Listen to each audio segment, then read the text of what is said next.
الحمد لله وكفى والصلاة والسلام على عبده المصطفى وعلى آله وأصحابه أجمعين وعلى من تبعهم بإحسان إلى يوم الدين. قال الله تعالى في القرآن المجيد: قل بفضل الله وبرحمته فبذلك فليفرحوا وخير مما يجمعون. صدق الله مولانا العظيم وبلغنا رسوله النبي الكريم والحمد لله رب العالمين. حمد و ثنا کے بعد میزبان محفل، حاضرین سامعین، آج ہم سرکار دو عالم صلی اللہ علیہ وسلم کے مبارک ذکر کی اس مبارک محفل میں حاضر ہیں. اللہ تعالیٰ کی بارگاہ میں دعا ہے کہ رب کائنات ہم سب کے حاضری اپنی بارگاہ میں قبول فرمائے. چونکہ یہ ایک پاک محفل ہے، کوئی بھی چیز جب اللہ اور اس کے رسول سے منسوب ہو جائے تو وہ قابل تعظیم اور قابل حرمت بن جاتی ہے. ہم سب الحمدللہ مسلمان ہیں، کلمہ گو ہیں. جب بھی ہم اللہ اور اس کے رسول کی محافل اور مجالس میں شریک ہوں تو اس کے ادب کو ہمیشہ ملوز خاطر رکھیں. ظاہر ہے یہ عام مجلس تو ہے نہیں، اللہ اور اس کے رسول کی مبارک ذکر کی مجلس ہے، تو بغیر کوئی صاحب برا مانے بغیر یہ گزارش ہے میری کہ جب بھی آپ ان مبارک محافل میں تشریف لائیں تو سر پر ٹوپی پہن کر تشریف لائیں. اس کو برا نہیں مانیے گا، یہ ادب ہے یہ مبارک محافل. چونکہ میلاد شریف کے عنوان سے یہ مبارک محفل ہم سجائے بیٹھے ہیں. قرآن مجید کی جو آیت میں نے آپ کے سامنے پڑھی، اللہ تعالیٰ نے فرمایا: قل، اے محبوب آپ فرما دیجیے، بفضل اللہ، اللہ کے فضل اور اس کی رحمت پر انہیں چاہیے کہ وہ خوشی کا اظہار کریں. وخیر مما یجمعون، اور یہ خوشی کا اظہار کرنا ان تمام چیزوں سے بہتر ہے جس کو وہ جمع کریں. یہاں پر دو باتوں کا اللہ نے ذکر کیا، ایک اپنے فضل کا اور ایک اپنی رحمت کا. اللہ کے فضل سے مراد قرآن مجید ہے، اور اللہ کی رحمت سے مراد حضور کی ذات مبارکہ ہے. اس پر دلیل کیا ہے؟ رحمت سے حضور کی ذات مراد، اس پر دلیل خود قرآن کی آیت ہے، کیونکہ قرآن بعض دفعہ خود اپنی تفسیر کرتا ہے، بعض دفعہ حضور تفسیر کرتے ہیں. تو رحمت سے مراد، اللہ کی رحمت سے مراد حضور کی ذات ہے. دلیل خود قرآن کی آیت ہے: وَمَا أَرْسَلْنَاكَ إِلَّا رَحْمَةً لِلْعَالَمِينَ، کہ ہم نے آپ کو تمام جہاں والوں کے لیے رحمت بنا کر بھیجا. تو قرآن خود بتا رہا ہے کہ رحمت سے مراد حضور کی ذات مبارکہ ہے. اب گویا کہ اللہ فرما رہا ہے کہ جب تمہیں میرا فضل ملا اور جب تمہیں میری رحمت عطا ہوئی تو اس پر تم خوشی کا اظہار کیا کرو. وَخَيْرٌ مِّمَّا يَجْمَعُونَ، اور یہ خوشی کا اظہار کرنا ان تمام مال و دولت سے اور دنیا کی ہر چیز سے بہتر ہے جسے تم جمع کرو. تو یہ جو ہم میلاد شریف پر خوشی کا اظہار کرتے ہیں تو اسی اللہ کے حکم پر ہم اصل میں عمل پیرا ہوتے ہیں. کیونکہ رب نے ہمیں کہا کہ جب اللہ کی رحمت تمہیں عطا ہو تو اس پر خوشی کا اظہار کرو۔ اللہ کی بے شمار رحمتیں ہیں جو ہمیں عطا فرماتا ہے، لیکن اس کائنات کی سب سے بڑی رحمت اگر کوئی ہے تو وہ ذات مصطفیٰ ہے صلی اللہ علیہ وسلم۔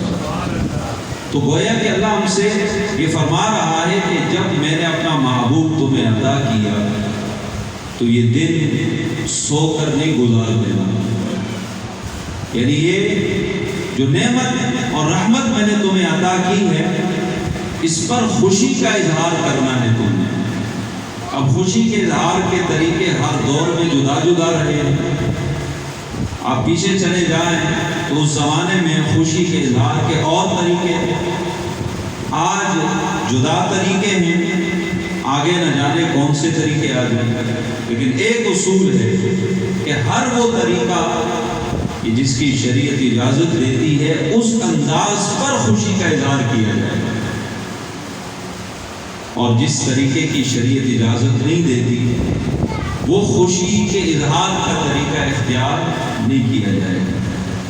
تو یہ آیت بالکل واضح ہے کہ حضور کی آمد پر خوشی کا اظہار کرنا چاہیے، اور اسے اللہ تعالیٰ نے ہر چیز سے بہتر قرار دیا۔ لیکن خوشی دو طرح کی ہے، ایک خوشی وہ ہے کہ جو اللہ کو پسند ہے، اور ایک خوشی وہ ہے کہ جو اللہ کو پسند ہے۔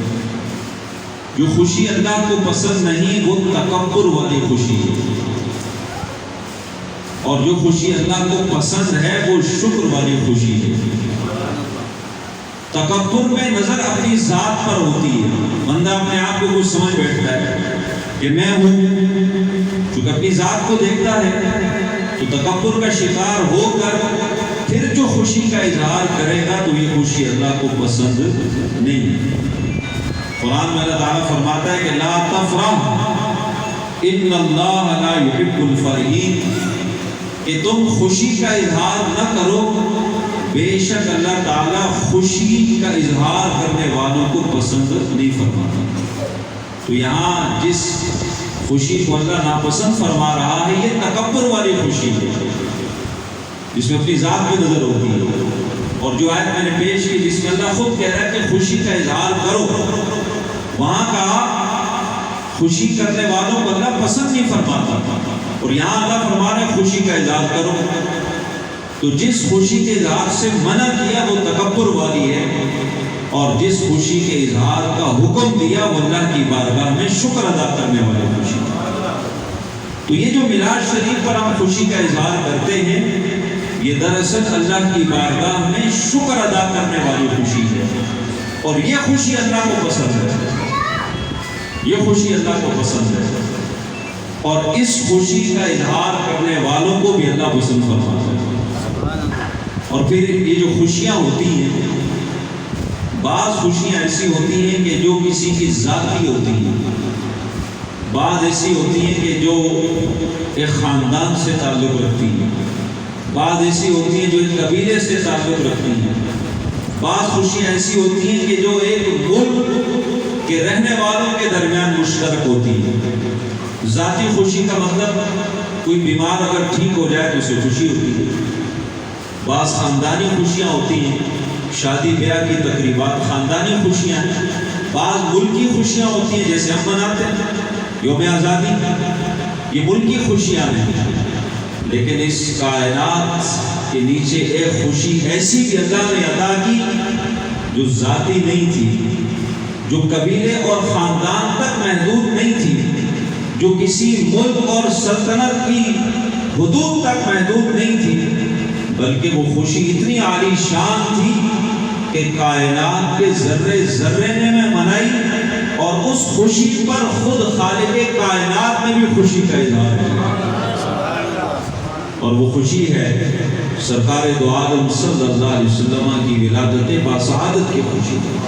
آپ نے واقعات سن رکھے ہوں کہ حضور جب دنیا میں تشریف لائے تو رب کائنات نے کتنا اہتمام کیا، اس دن کو کتنی عظمتیں عطا کی، اور رب کائنات نے جو اہتمام کیا سارا کا سارا یہ دراصل اللہ نے اپنی خوشی کا اظہار کیا، اور ہمیں یہ بتایا کہ میرے محبوب کا دنیا میں آنا یہ صرف تمہارے لیے باعث خوشی نہیں ہے بلکہ میں خالق ہو کر بھی خوشی کا اظہار کر رہا ہوں۔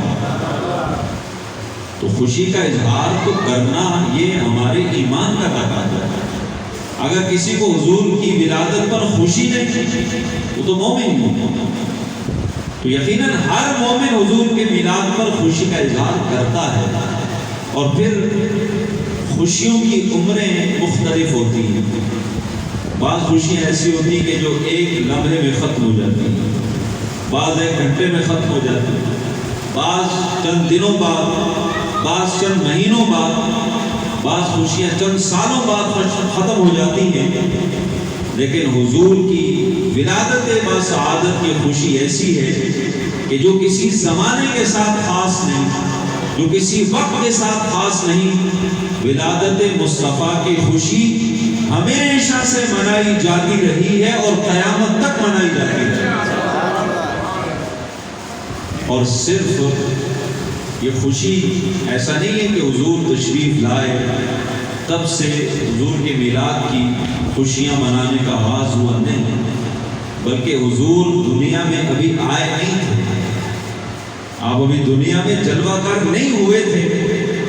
آپ کی آمد کے تذکرے، آپ کی عظمتوں کے چرچے پہلے سے ہی کیے جا رہے تھے، پہلے سے کیے جا رہے تھے۔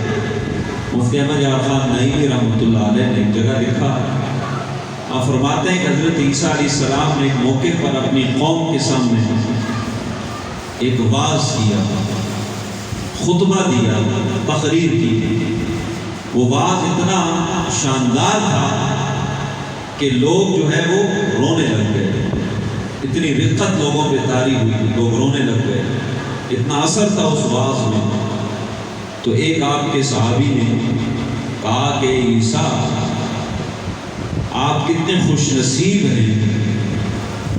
اس نے کہا کہ آپ کتنے خوش نصیب ہیں، اور وہ ماں کتنی خوش نصیب ہے کہ جس نے آپ جیسے بیٹے کو جنم دیا۔ حضرت عیسیٰ نے کہا کہ ہاں میں بھی خوش نصیب ہوں، میری ماں بھی خوش نصیب ہے، لیکن میری ماں سے بڑھ کر وہ خوش نصیب ماں دنیا میں آئے گی کہ جو نبی آخر الزمان کو جنم دے، جس کی گود میں سید الانبیاء ہوں گے۔ آپ نے فرمایا کہ وہ ماں میری ماں سے بھی بڑھ کر خوش نصیب ہوگی۔ تو یہ تذکرہ کس محفل میں ہو رہا ہے؟ حضرت عیسیٰ کے دور میں ہو رہا ہے۔ ابھی حضور کی جلوہ گری نہیں ہوئی، آپ تشریف نہیں لائے، لیکن آپ کی عظمتوں کے تذکرے پہلے سے کیے جا رہے ہیں۔ اور پھر لوگوں نے پوچھا کہ بتائیے وہ کون ہوں گے؟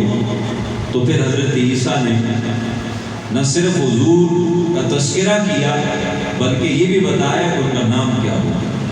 تو قرآن میں موجود وَبَشِّرْ بِرَسُولٍ يَأْتِي مِن بَعْدِي اسمہ احمد، کہ میں تمہیں خوشخبری سناتا ہوں اس عظیم الشان رسول کی کہ جو میرے بعد آئیں گے، جن کا نام احمد ہوگا۔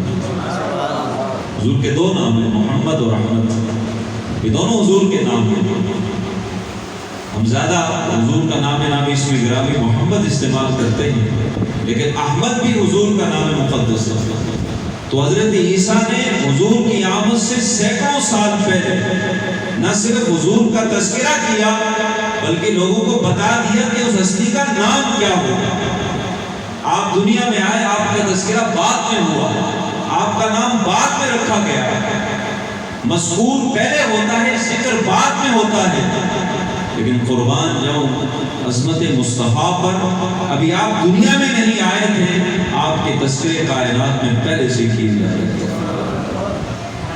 اور ایک اور مقام پر مفتی احمد خان نعیمی رحمۃ اللہ نے لکھا، حضرت سلیمان علیہ السلام اپنے لاؤ لشکر کے ساتھ قالین پر سوار ہو کر جا رہے تھے کہ اچانک آپ نے ایک مقام پر قالین کو یا وہ تخت جس پر آپ سوار تھے اسے زمین پر اترنے کا حکم دیا، کیونکہ ہوا آپ کے تابع تھی، تو ہوا کے ذریعے آپ مہینوں کا سفر دنوں میں کر لیا کرتے تھے۔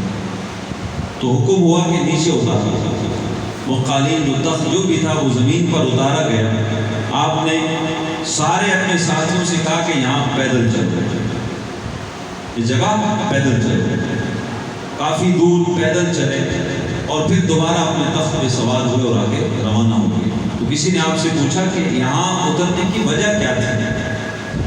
آپ نے فرمایا کہ یہاں جو میں اترا ہوں اس زمین کی تعظیم کی وجہ سے اترا ہوں۔ پوچھا کہ وجہ کیا ہے، کیوں تعظیم کی؟ یہاں تو کچھ بھی نہیں، جنگل و بیابان ہے۔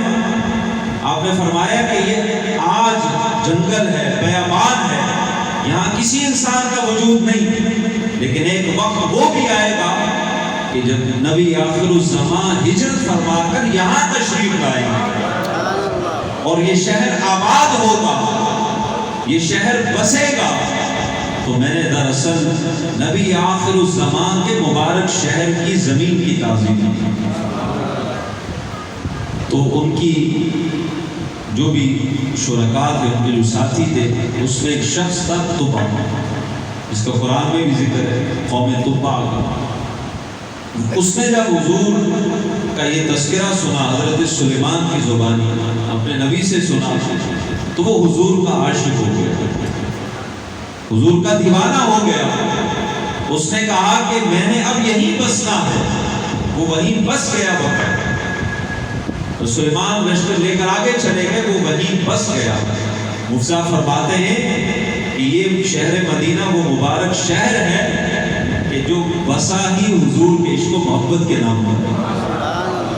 یہ شہر کا جو پہلا باسی یہاں پر آباد ہوا، وہ تو اس لیے رک گیا کہ شاید زندگی وفا کر جائے، حضور سے ملاقات ہو جائے، دیدار کا شرف ہو جائے، حالانکہ بیچ میں سینکڑوں سال کا فاصلہ ہے، لیکن فرماتے ہیں کہ یہ وہ مبارک شہر ہے کہ جس کا پہلا باسی یہاں کا آ کر آباد ہوا تو حضور کی محبت اور حضور کے عشق میں آ کر آباد ہوا۔ تو اسی لیے شہر مدینہ کو اہل محبت کا قبلہ کہا جاتا ہے۔ کعبہ بھی قبلہ ہے، وہ عبادت کا قبلہ ہے، محبت اور دلوں کا قبلہ شہر مصطفیٰ ہے۔ تو یہ جو مبارک شہر ہے، اس کی آبادی، یہ جو بسا حضور کے عشق اور محبت کے نام پر بسا، اور یہ شہر تا قیامت حضور کی محبت اور عظمت کا مرکز رہے گا۔ تو یہ تذکرے ہو رہے تھے، یہ خوشیاں منائی جا رہی تھی، اور پھر یاد رکھیے خود قرآن مجید میں اللہ تعالیٰ نے کئی آیات مبارکہ میں حضور کی آمد کا ذکر کیا، حضور کی آمد کا۔ عربی میں آنے کے لیے جا کا لفظ استعمال ہوتا ہے، باسا کا لفظ استعمال ہوتا ہے، جو قرآن میں دو الفاظ زیادہ استعمال ہوتے ہیں، جا کا معنی آنا، باسا کا معنی بھیجنا۔ اب قرآن مجید میں آپ کو کتنی آیات ایسی مل جائیں گی جس میں خود رب کائنات نے لفظ جا استعمال کیا، جیسے آیت مبارکہ لقد جاءکم رسول من انفسکم عزیز علیہ ما عنتم حریص علیکم بالمؤمنین رؤوف الرحیم۔ یہ آیت مبارکہ حضور کا میلاد بھی ہے، حضور کی نعت بھی ہے، حضور کی شان بھی ہے۔ اللہ فرماتا ہے لقد جاءکم، یقیناً، لام عربی زبان میں یہ یقیناً اور تحقیق کے معنی میں استعمال ہوتا ہے، یعنی یہاں پر شک باقی نہ رہے۔ لقد یقیناً جاءکم، تمہارے پاس رسول آ گئے۔ تو یہ آنا، یہی تو میلاد مصطفیٰ ہے، یہ جا آنا یہی تو میلاد مصطفیٰ ہے۔ اور فرمایا کہ رسول بھی کیسے آئے، من انفسکم، تم ہی میں سے آئے ہیں، انسانوں میں سے، عزیز علیہ ما عنتم، اور اگر تم کسی تکلیف میں پڑ جاؤ تو ان کی طبیعت پر یہ بات گراں گزر جاتی ہے، یعنی تمہارا تکلیف میں پڑنا، تمہارا کسی مشقت میں پڑنا میرے محبوب کے دل کو دکھاتا ہے، اتنی تم سے محبت کرتے ہیں، اتنا تم سے پیار کرتے ہیں۔ حریص علیکم، تم پر بڑے حریص ہیں، بڑے مہربان ہیں، بالمؤمنین رؤوف الرحیم، اور مومنوں پر بڑے مہربان ہیں اور مومنوں پر بڑی شفقتیں فرمانے والے ہیں۔ اس آیت میں جاء کے اندر میلاد مصطفیٰ ہے، عزیز علیہ ما عنتم حریص علیکم بالمؤمنین رؤوف الرحیم، یہ نعت مصطفیٰ ہے۔ تو میلاد بھی قرآن کا حصہ ہے، حضور کی نعت بھی قرآن کا حصہ ہے۔ لیکن یہ بات ضرور ہے کہ جب بھی نعت پڑھی جائے تو کلام کا انتخاب ہو علماء کے کلام کا، اور سیدی اعلیٰ حضرت امام اہل سنت نور اللہ مرقدہ کا کلام وہ صرف کلام ہی نہیں بلکہ کلاموں کا امام ہے۔ کلام الامام امام الکلام ہے، تو ان کی نعت پڑھی جائے، دیگر جو علماء ہیں ان کا لکھا ہوا کلام پڑھا جائے محافل میں، وہ زیادہ بہتر ہے۔ کیونکہ بعض نعتیں ایسی ہوتی ہیں کہ جن کے اشعار پر گرفت ہے علماء نے کی، شرعی گرفت ہے، تو کلام کا جب بھی انتخاب کیا جائے تو علماء کا کلام، ان کا لکھا ہوا کلام منتخب کر کے پڑھا جائے۔ تو میلاد بھی حضور کا اللہ نے بیان کیا، حضور کی شان بھی اللہ نے بیان کیا۔ تو بہرحال خلاصہ کلام یہی ہے کہ یہ میلاد کی رونقیں، یہ میلاد مصطفیٰ کی عظمتیں، یہ یقیناً ہیں اور جاری رہیں گی۔ بڑی کوشش کی گئی کہ ختم ہو جائیں، لیکن خدا کی قسم مصدوم کے اندر لوگوں نے جانیں دے کر بتا دیا کہ رہے گا یوں ہی ان کا چرچا رہے گا، پڑے خاک ہو جائیں جل جانے والے، یعنی جان دے دی۔ وہ جان سارا نے مصطفیٰ تصور کی تھی، اور پھر کتنے واقعات ہوئے، کراچی سے خیبر تک کتنے واقعات ہوئے، اور یہ جان سارا نے مصطفیٰ اپنی جانیں قربان کرتے رہے، اور دنیا والوں کو یہ پیغام دیا کہ ہم رہیں یا نہ رہیں، خدا کی قسم حضور کا ذکر ہمیشہ باقی رہے گا۔ اللہ تعالیٰ ان شہداء کے درجات بلند فرمائے، جس میں کئی علماء تھے، کئی عوام اہل سنت تھے، سادات کرام تھے اس میں، جن کو بڑی بے دردی کے ساتھ مارا گیا، شہید کیا گیا، اور جن ظالموں نے یہ جرم کیا ہے، میں کہتا ہوں کہ وہ مسلمان تو کیا انسان کہلانے کے بھی حقدار نہیں ہے۔ حضور کے میلاد پر حملہ کرنا، یعنی حضور کے میلاد سے کس کو اختلاف ہو سکتا ہے؟ میرے خیال سے کسی کو نہیں ہو سکتا۔ جو حضور کا امتی ہے وہ حضور کے میلاد پر خوش نہ ہو، میں نہیں مانتا کہ کوئی ایسا ہوگا۔ حضور کا امتی اور حضور کے میلاد پر خوش نہ ہو، یہ کیسے ممکن ہے؟ اور پھر یہ کرنا کہ حضور کے نام پہ جمع ہوئے، حضور کے نام پہ نکلے، جن کے ہاتھ میں پرچم مصطفیٰ تھا، جن کے لبوں پر ذکر مصطفیٰ تھا، باوضو، اور ان کو اس طرح اڑا دیا گیا۔ قیامت کے دن ایسے لوگ اللہ کے سخت ترین عذاب میں مبتلا ہوں گے۔ اور یہ جو چلے گئے، آپ نے بھی دیکھا ہوگا مولانا اسرار صاحب ابھی بھی، وہ آپ ان کی دیکھیں، ان کا جو لاشا ہے، ان کا چہرہ دیکھیں تو ایسا ہے جیسے مسکرا رہے ہیں، مسکرا رہے ہیں جیسے۔ تو وہ اصل میں جس ذات کی عظمتیں بیان کرتے رہے، اس ذات نے اصل میں اپنی بارگاہ میں ان کو قبول فرما لیا۔ تو بہرحال حضور کی عظمت کے تذکرے ہمیشہ رہیں گے۔ آج ہم کر رہے ہیں، شاید اگلے سال ہم نہ ہوں، ہم تو ایک سبب ہیں۔ ذکر مصطفیٰ ہمیشہ سے جاری ہے اور قیامت تک جاری رہے گا۔ تو ہمارے لیے سعادت کی بات ہوتی ہے کہ ہم اس ذکر کرنے والوں میں، سننے والوں میں شامل ہو کر اپنے لیے ذخیرہ آخرت بناتے ہیں۔ اور آخر میں تو حدیث، یہ پیغام بھی سمجھ لیجیے، کیونکہ ماشاءاللہ کافی نوجوان کی تشریف فرما ہے۔ اس محفل سے جب بھی جائے تو کچھ نہ کچھ پیغام لے کے جائے کریں۔ مشکوٰۃ شریف کی حدیث ہے، نبی کریم صلی اللہ تعالی علیہ وسلم ایک موقع پر وضو فرما رہے تھے، تو آپ کے جسم نورانی سے پانی جو گر رہا تھا وضو کا، صحابہ اسے ہاتھوں میں لے کر اپنے جسم پہ ملنے لگے محبت میں۔ حضور نے پوچھا کہ تم ایسا کیوں کر رہے ہو، تم یہ پانی جسم پر کیوں مل رہے ہو؟ عرض کی حضور آپ کی محبت کی وجہ سے، آپ کی محبت کی وجہ سے ایسا کہتے ہیں۔ آگے جو بات حضور نے فرمائی اس بات کا مطالبہ اللہ کے محبوب نے صحابہ سے بھی کیا، اور اس بات کا مطالبہ اللہ کے رسول آج ہم سے بھی کر رہے ہیں۔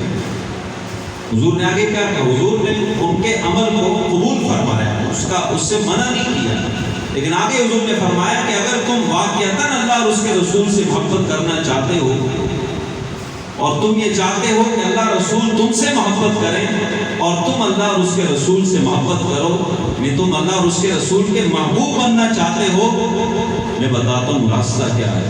فرمایا کہ راستہ یہ ہے کہ جب بولو سچ بولو، سچ بولو، یعنی مومن اور جھوٹا جھوٹ بولے اپنی زبان سے، تو پھر جس زبان سے جھوٹ بولا جائے اس زبان سے پھر ذکر مصطفیٰ کا دعویٰ اچھا نہیں ہوتا۔ تو فرمایا کہ اگر تم واقعتاً اللہ اور اس کے رسول کے محبوب بننا چاہتے ہو، فرمایا کہ سچ بولو اپنی زبان سے۔ اور دوسری بات فرمائی کہ تمہارے پاس اگر کسی کی امانت ہو تو اسے ادا کرو، چاہے انفرادی امانت ہو، ملی امانت ہو، قومی امانت ہو، ریاست کی امانت، اسے ادا کرو۔ اور تیسری بات اللہ کے محبوب نے فرمائی کہ اپنے پڑوسی کا خیال رکھو۔ تو فرمایا کہ یہ تین کام کرو تو تم اللہ اور اس کے رسول کے محبوب بن جاؤ گے، اللہ رسول تم سے محبت فرمائیں گے۔ تو یہ چیزیں بھی ہمیں دیکھنی چاہیے، اپنا کردار، اپنا گفتار، اپنی اصلاح بھی ہم کیا کریں۔ خالی ذکر سن کر، نعرے لگا کر چلے جانا، یہ ٹھیک ہے، اس کی عظمت فضیلت اپنی جگہ ہے، عملی زندگی میں بھی حضور کی سیرت نظر آنی چاہیے۔ اور سب سے بڑی چیز حضور کی ذات، حضور کی سیرت کے اندر جو سب سے اہم ترین چیز ہمیں نظر آتی ہے وہ ہے نماز۔ نبی کریم صلی اللہ علیہ وسلم نماز سے اتنی محبت فرماتے تھے کہ جب بھی کوئی مشکل پیش آتی آپ مصلی بچا کر اللہ کے حضور میں نماز کی ہمیشہ نماز سے حضور بڑی محبت فرمایا کہ میری آنکھوں کی ٹھنڈک اللہ نے نماز میں کی۔ اب جتنے بھی ماشاءاللہ نوجوان آئے آپ بھی عہد کریں کہ انشاءاللہ ہم مبارک محفل میں آئیں، اللہ کے سامنے عہد کیجیے کہ انشاءاللہ ہم نمازوں کی پابندی کریں گے، انشاءاللہ نماز کوشش کریں گے، اور کوشش کرتا ہے ہم نے دیکھا اللہ اس سے کامیابی ضرور عطا فرمائے۔ اس میں کوئی شک نہیں کہ کوتاہیاں ہو جاتی ہیں، سستیاں ہو جاتی ہیں، لیکن جو کوشش کرتا ہے اللہ تعالیٰ کوشش کرنے والوں کو کامیابی ضرور عطا فرمائے۔ آپ کوشش کیجیے نماز پڑھنے کی، انشاءاللہ اللہ تعالیٰ آسانیاں بھی عطا کرے گا، راستے بھی آسان فرمائے گا۔ اللہ تعالیٰ کی بارگاہ میں دعا ہے کہ رب کائنات ہم سب کو عمل کرنے کی توفیق عطا فرمائے۔ وما علیہ الا البلاغ۔